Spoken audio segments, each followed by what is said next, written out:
Good morning everyone. मैं doctor Dheeraj Bakolia, associate professor, Lohia college Churu. अपन राजस्थान के सामान्य ज्ञान के संदर्भ में एक श्रृंखला चल रहे हैं और ये है राजस्थान में परिवहन। और इस श्रृंखला का मुख्य उद्देश्य है राजस्थान में जो विभिन्न प्रतियोगी परीक्षाएं हैं, मुख्य रूप से जो अभी आगामी समय में अक्टूबर में जो राजस्थान प्रशासनिक सेवा जो प्रारंभिक परीक्षा है उसके, और इसके अलावा कॉलेज व्याख्याता, स्कूल व्याख्याता आदि जो परीक्षाएं होने वाली है उसके संदर्भ में राजस्थान के सामान्य ज्ञान को प्रबुद्ध करना। और हमने इससे पहले के वीडियो में राजस्थान में परिवहन के संदर्भ में जो राष्ट्रीय राजमार्ग और राष्ट्रीय राजमार्ग विकास परियोजना जिसे NHDP कहते हैं उसके बारे में विस्तार से बात की थी। NHDP के जो चरण थे, NHDP first, second, third, fourth और फिफ्थ, इन सब के बारे में चर्चा की और NHDP क्या थी इसके बारे में बताया। आज अपन इस कड़ी को आगे बढ़ाएंगे। आज अपन मुख्य रूप से दो चीज़ों पर फोकस करेंगे, एक तो भारत में एक्सप्रेस वे और एक भारतमाला परियोजना। ये दोनों ही चीज़ें महत्वपूर्ण हैं और हम ये भली बात जानते हैं कि वर्तमान में भारत में सड़कों के मामले में एक्सप्रेस वे बनाने की एक द्रुतगामी परियोजना चल रही है और पूरे भारत में एक्सप्रेस वे के जाल बिछाए जा रहे हैं। और इसमें मुख्य रूप से उत्तर प्रदेश, महाराष्ट्र ये अग्रणी राज्य है। इसके अलावा एक्सप्रेस वे के बहुत सारे हिस्से राजस्थान से होकर भी गुजरते हैं। अपन आज के वीडियो में इस एक्सप्रेस वे और एक दूसरी महत्वपूर्ण परियोजना भारतमाला, इसके बारे में बात करेंगे। आपसे निवेदन, यदि आपने अब तक चैनल को सब्सक्राइब नहीं किया तो कृपया चैनल को सब्सक्राइब करें, लाइक करें, शेयर करें, कमेंट करें और इसी प्रकार से जुड़े रहिए ताकि जीके के संदर्भ में, राजस्थान के जीके के संदर्भ में जो भी महत्वपूर्ण जानकारी है वो आप तक पहुंचती रहे। चलिए शुरू करते हैं। एक्सप्रेस वे,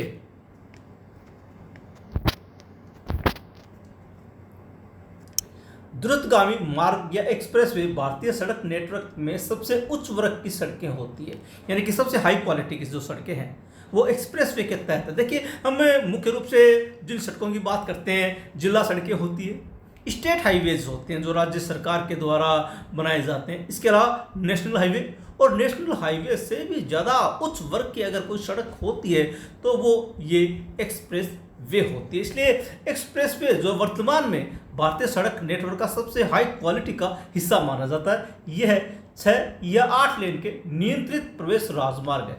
ध्यान रखिएगा, नेशनल हाईवे 2 लेन भी होते हैं, 4 लेन भी होते हैं। और जहाँ तक बात एक्सप्रेस वे की है, एक्सप्रेस वे कम से कम 6 लेन का होगा। 6 लेन से ज़्यादा भी हो सकता है लेकिन 6 लेन से कम नहीं होता। एक्सप्रेस वे 6 लेन का या 8 लेन का नियंत्रित प्रवेश राजमार्ग है जहां प्रवेश और निकास छोटी सड़कों के उपयोग द्वारा नियंत्रित किया जाता है। अब मैं आपको ये बताऊं कि एक्सप्रेस वे पर हर कहीं से चढ़ा नहीं जा सकता। ध्यान दीजिएगा मेरी बात पर, एक्सप्रेस वे पर हर कहीं से चढ़ा नहीं जा सकता। कुछ दूरी पर नियंत्रित प्रवेश राजमार्ग होते हैं, नियंत्रित प्रवेश रास्ते होते हैं जहां पर सड़क आकर उस एक्सप्रेस वे पर चढ़ती है और वहीं से उतरती है। जहां एक्सप्रेस वे पर प्रवेश किया जाता है या जहां से एक्सप्रेस वे से बाहर निकला जाता है वहां पर टोल प्लाजा होते हैं। आपको पूरे एक्सप्रेस वे में कहीं पर भी टोल नहीं मिलेगा, पूरे एक्सप्रेस वे में कहीं पर भी टोल नहीं मिलेगा आपको। जो लंबे लंबे एक्सप्रेस वेज हैं, जैसे कि 1300 किलोमीटर लंबे एक्सप्रेस वे भी है, 1200 किलोमीटर लंबे एक्सप्रेस वे भी है, उनमें आपको एक्सप्रेस वे के ऊपर कहीं पर भी टोल नहीं मिलेगा। लेकिन जहां आप चढ़ेंगे वहां पर आपका टोल लगेगा, जहां से आप उतरोगे वहां पर आपका टोल लगेगा और टोल दूरी के हिसाब से अपने आप स्वतः लग जाएगा। तो ये जो एक्सप्रेस वे होते हैं नियंत्रित होते हैं, यानी कि आप हर कहीं से उसमें नहीं चढ़ सकते। आप जहाँ चाहे, जैसे आज के जो नेशनल हाईवे है, आप कहीं पर भी संपर्क सड़क से आइए और उसके ऊपर चढ़ जाइए, लेकिन एक्सप्रेस वे पर आप नहीं चढ़ सकते क्योंकि ये सामान्य सड़कें नहीं होती बल्कि भूतल से ऊंचाई ली हुई होती है जहाँ पर चढ़ने का कोई रास्ता नहीं होता। चढ़ने के लिए जो रास्ते बनाए गए हैं वहीं से आप चढ़ सकते हैं, वहीं से आप उतर सकते हैं, और वहां पर आपको टोल प्लाजा मिलेगा, वहां पर आप टोल कटवाइए और टोल के साथ ही आप सड़क मार्ग पर एक्सप्रेस वे पर सवार हो जाइए। और अलग अलग लेन है वहां पर, अलग अलग क्या बोलते हैं इसको, स्पीड की लेन बनाई हुई है। 120 किलोमीटर प्रति घंटा तक की स्पीड से आप एक्सप्रेस वे पर चल सकते हैं। जो नेशनल हाईवे उसमें स्पीड की लिमिट होती है 80 किलोमीटर प्रति घंटा, इससे ज़्यादा चलेंगे तो आपका चालान हो सकता है। लेकिन एक्सप्रेस वे पर अलग अलग लेन होगी, 80 किलोमीटर की होगी, 100 किलोमीटर की होगी, 120 किलोमीटर तक की भी हो सकती है, और ये नियंत्रित प्रवेश राजमार्ग। वर्तमान में भारत में 1455 किलोमीटर एक्सप्रेस वे परिचालन में है। ये हम बात कर रहे हैं 31 दिसंबर 2022 तक की, और उस समय तक इतना राष्ट्रीय राजमार्ग एक्सप्रेस वे के तहत था, और बाकी सारा निर्माणाधीन था। बहुत सारे एक्सप्रेस वे भारत में वर्तमान में निर्माणाधीन है, और ये 1455 किलोमीटर जो वर्तमान में चल रहे हैं। राष्ट्रीय राजमार्ग विकास परियोजना का उद्देश्य इस एक्सप्रेस वे नेटवर्क का विस्तार करके 2022 तक 18,636 किलोमीटर एक्सप्रेस वे जोड़ने का है। ये टारगेट था कि इतना हम 2022 तक बना पाएंगे, लेकिन अब तक ये पूरी तरह से तैयार नहीं हुआ है, और सारे भी जैसे मैंने आपको कहा निर्माणाधीन है। जो वास्तव में कार्यशील था, जिस पर वाहन दौड़ रहे थे, वो 1455 किलोमीटर था। इसके अलावा बाकी सारे निर्माणाधीन। इनका लक्ष्य अवश्य था कि 2022 तक हम 18,636 किलोमीटर एक्सप्रेस वे तैयार कर देंगे, लेकिन हो नहीं पाया, अभी भी निर्माणाधीन अवस्था में। और संभवतः ये जो आंकड़ा है 31 दिसंबर 2023 तक प्राप्त कर लिया जाएगा। सड़क परिवहन एवं राजमार्ग मंत्रालय के तहत संचालित राष्ट्रीय एक्सप्रेस वे प्राधिकरण एक्सप्रेस वे के निर्माण और रखरखाव का प्रभारी। देखिएगा, जो नेशनल हाईवे होते हैं, जिसको अपन राष्ट्रीय राजमार्ग कहते हैं, जिनके ऊपर पीले रंग का पत्थर लगा होता है, वो सारा का सारा सड़क परिवहन एवं राजमार्ग मंत्रालय के अधीन आता है। उसके लिए एक अथॉरिटी बनाई हुई है, NHAI, national highway authority of India, भारतीय राष्ट्रीय राजमार्ग प्राधिकरण, ये इसके अंतर्गत आते हैं। और ये एक्सप्रेस वे भी जो है वो भी राष्ट्रीय राजमार्ग प्राधिकरण के अंतर्गत है। एक अलग से उसके लिए बना दिया गया एक्सप्रेस वे, और उसके तहत एक्सप्रेस वे प्राधिकरण जो है वो एक्सप्रेस वे का संचालन करते हैं। इसलिए एक्सप्रेस वे भी एक प्रकार से राष्ट्रीय राजमार्ग विकास परियोजना का हिस्सा है, जो कि राष्ट्रीय राजमार्ग के प्राधिकरण के अधीन आता है। अब बात करते हैं राजस्थान में एक्सप्रेस वे। पहला है अंबाला कोटपुतली कॉरिडोर। अलग अलग कॉरिडोर बनाए गए हैं, जहां से नेशनल हाईवे को नाम दे दिया गया और नव निर्माण हुआ, और वो है एक्सप्रेस वे। पहला है अंबाला कोटपुतली कॉरिडोर, 310 किलोमीटर लंबा greenfield Haryana park corridor Ambala और दिल्ली के बीच राष्ट्रीय राजमार्ग संख्या 44 तथा दिल्ली और कोटपुतली के बीच राष्ट्रीय राजमार्ग संख्या 48 के भीड़ भाड़ वाले खंड को बाईपास करते हुए अंबाला और कोटपुतली के बीच सीधा सड़क संपर्क प्रदान करता है। ये अभी निर्माणाधीन है। ये जो अंबाला कोटपुतली कॉरिडोर है, ये दो भागों में, पहला अंबाला से लेकर दिल्ली तक है। पहला जो है जो राष्ट्रीय राजमार्ग संख्या 44 का भाग है, नेशनल हाईवे 44 को एक्सप्रेस वे के रूप में डेवलप किया जा रहा है। और ये जो खंड है ये अंबाला हरियाणा के अंबाला से दिल्ली के बीच में, और उसके पश्चात ये दिल्ली से लेकर कोटपुतली अलवर के आगे जयपुर जिले में कोटपुतली तक ये जाता है, जो आगे दिल्ली से कोटपुतली तक नेशनल हाईवे नंबर 48 का भाग है। हम यूँ कह सकते हैं कि नेशनल हाईवे नंबर 48 को एक्सप्रेस वे के रूप में मतलब इसको बदला जा रहा है, और ये दो खंडों में। और जो अंबाला हरियाणा से लेकर के कोटपुतली यहाँ तक आएगा, राजस्थान तक।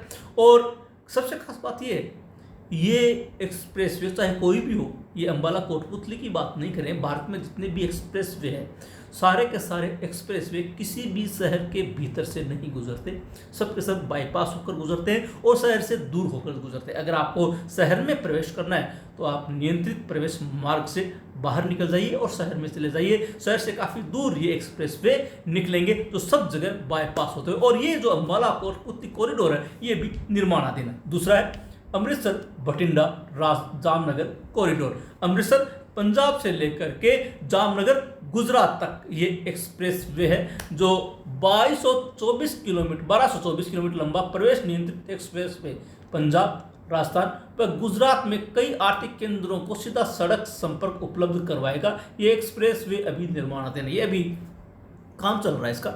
और कुल मिलाकर इसकी जो लंबाई है अमृतसर से लेकर के जामनगर तक, ये कुल मिलाकर लंबाई 1224 किलोमीटर है। और ये नियंत्रित एक्सप्रेस वे है। प्रवेश राजमार्ग, जैसे मैंने आपको बतलाया कि आपको चढ़ने के लिए और उतरने के लिए एक दूसरी संपर्क सड़कों से एक्सप्रेस वे के ऊपर चढ़ना पड़ेगा।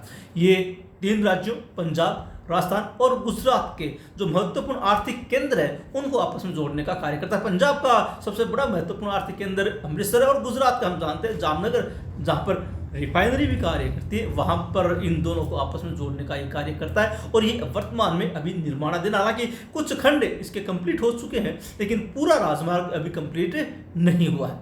यह एक्सप्रेस वे राजस्थान के हनुमानगढ़, बीकानेर, जोधपुर, बाड़मेर, जालौर आदि जिलों से होकर गुजरेगा। इसका 636 किलोमीटर का हिस्सा राजस्थान से निकलेगा। कुल मिलाकर राजस्थान में ये 636 किलोमीटर लंबा है और ये राजस्थान के हनुमानगढ़ जिले में प्रवेश करेगा। पंजाब से सीधा हनुमानगढ़ जिले में, उसके बाद हनुमानगढ़ से बीकानेर जिला, बीकानेर से जोधपुर, जोधपुर से बाड़मेर, बाड़मेर से जालौर और जालौर से फिर सीधा गुजरात में निकल जाएगा। और इसकी कुल लंबाई जो है राजस्थान में 636 किलोमीटर और टोटल लंबाई 1224 किलोमीटर है। तीसरा है जयपुर किशनगढ़ एक्सप्रेसवे। 90 किलोमीटर लंबा यह एक्सप्रेसवे राष्ट्रीय राजधानी जयपुर को राष्ट्रीय राजमार्ग संख्या 8 के माध्यम से अजमेर जिले के किशनगढ़ से जोड़ता है। मैं आपको बतला दूं कि नेशनल हाईवे नंबर 8 जो है दिल्ली से मुंबई है और इसका जो एक हिस्सा है जो राजस्थान में से होकर गुजरता है। राजस्थान में ये अलवर, जयपुर, अजमेर, राजसमंद, उदयपुर जिलों से होकर निकलता है। इसका एक जो खंड है जो जयपुर से किशनगढ़ तक का मात्र 90 किलोमीटर, इसको एक्सप्रेस वे का दर्जा दिया गया है। और ये 90 किलोमीटर लंबा एक्सप्रेस वे है जो जयपुर को अजमेर जिले के किशनगढ़ से जोड़ता है। ये कंप्लीट हो चुका है। Pathankot Ajmer express way 600 kilometre लंबा यह प्रस्तावित एक्सप्रेसवे पंजाब के पठानकोट को राजस्थान के अजमेर से सीधा सड़क संपर्क से जोड़ेगा। याद रखिएगा ये अभी प्रारंभ नहीं हुआ है, ये प्रस्तावित है। इसका अभी भू अधिग्रहण का कार्य चल रहा है, अभी इसका निर्माण प्रारंभ नहीं हुआ है। ये पठानकोट से अजमेर एक्सप्रेसवे है। कुल लंबाई इसकी 600 किलोमीटर होगी जो पंजाब के पठानकोट को राजस्थान के अजमेर से सीधा सड़क संपर्क से जोड़ेगा। अभी इसका कार्य प्रारंभ नहीं हुआ है। दिल्ली मुंबई एक्सप्रेसवे एशिया का दूसरा सबसे बड़ा एक्सप्रेसवे दिल्ली मुंबई एक्सप्रेसवे राजस्थान के 7 जिलों अलवर, भरतपुर, दौसा, सवाईमाधोपुर, टोंक, बूंदी और कोटा से गुजर रहा है। ये एशिया का दूसरा सबसे बड़ा एक्सप्रेसवे माना जाता है और ये कई स्टेट से होकर गुजर रहा है। और राजस्थान की बात करें, राजस्थान में बात करते हैं पहले, ये दिल्ली से लेकर मुंबई, अभी मैंने आपको बतलाया था कि दिल्ली से लेकर के मुंबई तक एक राष्ट्रीय राजमार्ग है जो 8 नंबर है। लेकिन ये राष्ट्रीय राजमार्ग राजस्थान में जो है वो अलवर, फिर जयपुर, फिर अजमेर, फिर राजसमंद और फिर उदयपुर, और उदयपुर से निकल जाता है गुजरात में ये एक्सप्रेसवे। लेकिन ये जो नया एक्सप्रेसवे है जो दिल्ली मुंबई कॉरिडोर के नाम से जाना जाता है, ये राजस्थान में अलवर जिले में प्रवेश करेगा। अलवर जिले से होकर ये भरतपुर जिले में, भरतपुर से दौसा में, दौसा से एक कट बनाया गया अलग से, विशेष रूप से दौसा एक्सप्रेसवे से नीचे एक रास्ता निकाला गया है जो सीधा जयपुर को जोड़ता है। इसलिए जयपुर और दौसा के बीच में एक अलग खंड तैयार किया गया। और फिर दौसा के बाद ये सवाईमाधोपुर, सवाईमाधोपुर से टोंक, टोंक से बूंदी और बूंदी से कोटा होते हुए फिर आगे ये मध्य प्रदेश, गुजरात से होकर निकल जाता है। तो ये राजस्थान में बहुत महत्वपूर्ण रास्तों को, विशेष रूप से जो आर्थिक केंद्र है उनको जोड़ता है। और सबसे महत्वपूर्ण परियोजना है राजस्थान के लिए ये दिल्ली मुंबई एक्सप्रेसवे। 1382 किलोमीटर लंबे इस एक्सप्रेसवे का 373 किलोमीटर हिस्सा राजस्थान में आता है। कुल लंबाई इसकी 1382 किलोमीटर और राजस्थान में जो इसकी कुल लंबाई आती है वो 373 किलोमीटर है जो राजस्थान के अलवर, भरतपुर, दौसा, सवाईमाधोपुर, टोंक, बूंदी और कोटा जिलों से गुजरता है। कुल राजस्थान के 7 जिलों से निकलेगा। यह 6 राज्यों दिल्ली, हरियाणा, राजस्थान, मध्य प्रदेश, गुजरात और महाराष्ट्र से होकर गुजरता है। याद रखिएगा कुल राज्य 6 हैं जिनमें दिल्ली, हरियाणा, राजस्थान, मध्य प्रदेश, गुजरात और महाराष्ट्र और राजस्थान के 7 जिले हैं, अलवर, भरतपुर, दौसा, सवाईमाधोपुर, टोंक, बूंदी और कोटा। इनसे होकर ये एक्सप्रेसवे निकल रहा है। अगला है भारतमाला परियोजना। मैंने आपको शुरुआत में कहा था कि 2 महत्वपूर्ण बिंदुओं को छुएंगे अपन, एक तो एक्सप्रेसवे और एक भारतमाला परियोजना।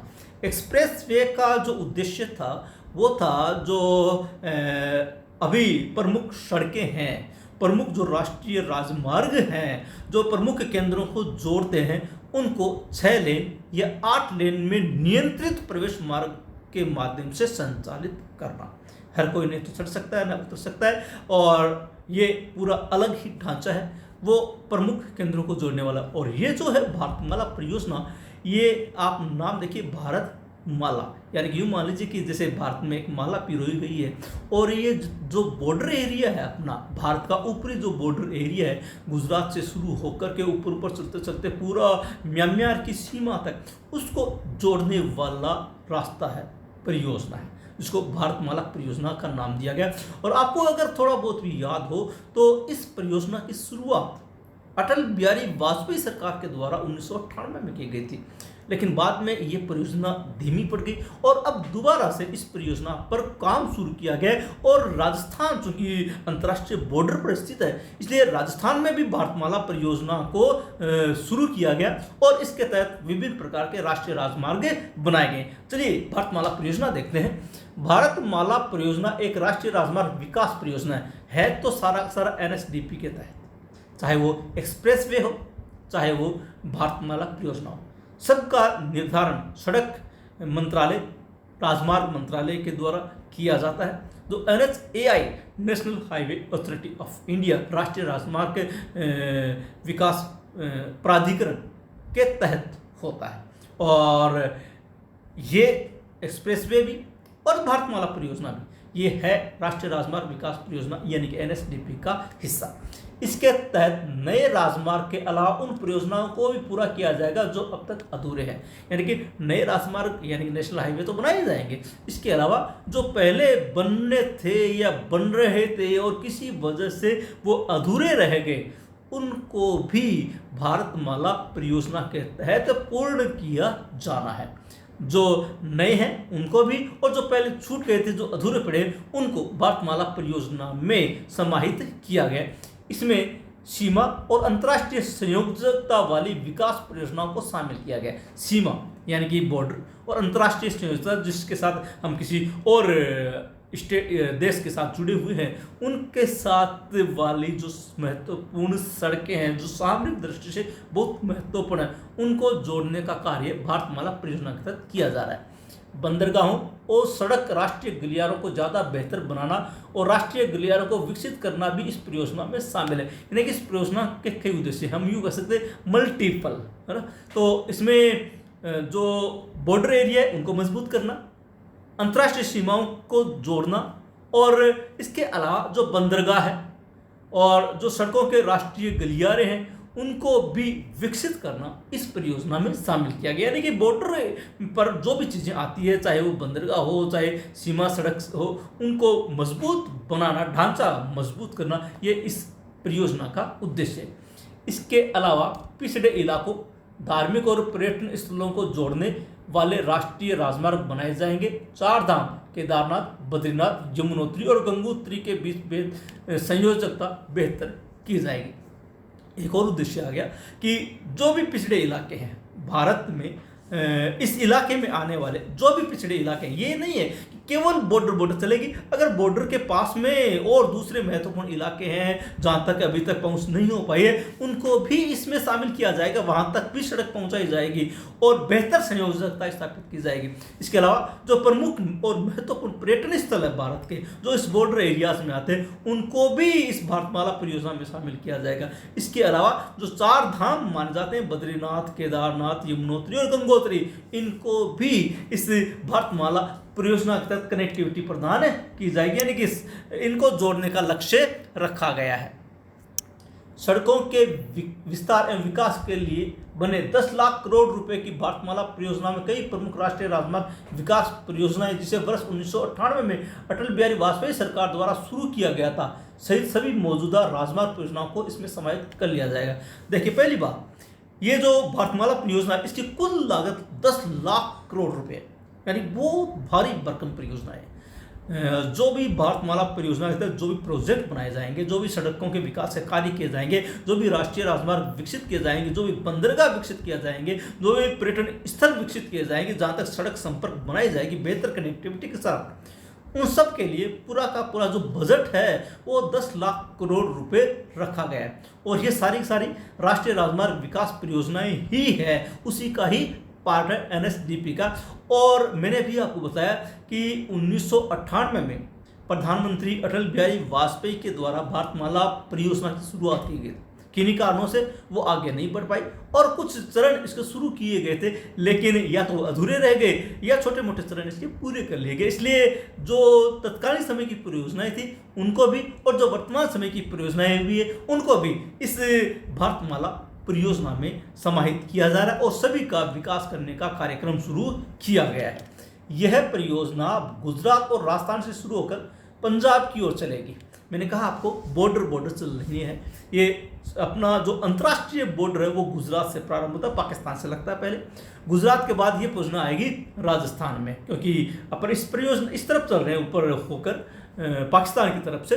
तो सबसे पहले ये परियोजना गुजरात से शुरू हुई और गुजरात से होकर ये राजस्थान में आई और राजस्थान से शुरू होकर ये पंजाब की ओर गई और फिर पूरे हिमालयी राज्यों जैसे जम्मू कश्मीर, हिमाचल प्रदेश, उत्तराखंड और तराई इलाकों के साथ उत्तर प्रदेश और बिहार की सीमाओं को कवर करेगी।